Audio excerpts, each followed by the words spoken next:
গত 17 বছর এই স্বৈরাচার সরকারের প্রভাবে জুলুম নির্যাতনে নিপীড়নে নিষ্পেষিত হয়েছে। আমাদের বিএনপির 60 লক্ষ নেতা কর্মীদের বিরুদ্ধে মামলা দেওয়া হয়েছে।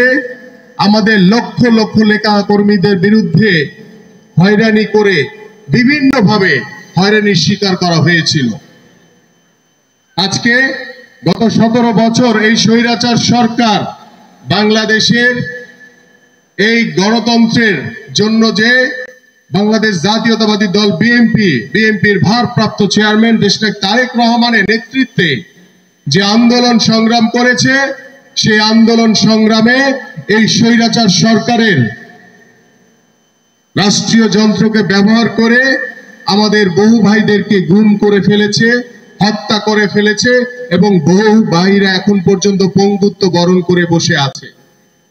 এবং বিএনপির ভারপ্রাপ্ত চেয়ারম্যান দেশনায়ক তারেক রহমানের নেতৃত্বে গত জুলাই আগস্টে ছাত্র এবং জনতার যে গণঅভ্যুত্থান হয়েছে, সেই গণঅভ্যুত্থানেও আমাদের ছাত্র ভাইদেরকে নৃশংসভাবে গুলি করে হত্যা করা হয়েছে, আমাদের বিএনপি নেতা কর্মীদেরকে গুলি করে হত্যা করা হয়েছে এবং সাধারণ মানুষকে গুলি করে হত্যা করা হয়েছে।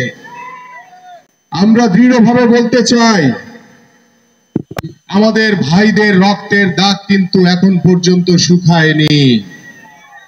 আমরা আশা করি এই অন্তর্বর্তীকালীন সরকার স্বৈরাচার শেখ হাসিনা সহ তাদের যে অবৈধ মন্ত্রী এমপি আজ্ঞাবহ প্রশাসনের যারা এখন পর্যন্ত আনাচে কানাচে ঘুরে বেড়াচ্ছেন, আওয়ামী লীগের প্রেতাত্মারা ঘুরে বেড়াচ্ছে, আওয়ামী লীগের ষড়যন্ত্রকারীরা ঘুরে বেড়াচ্ছে, তাদেরকে দ্রুত সময়ের ভিতরে আইনের আওতায় এনে তাদের বিচার করুন।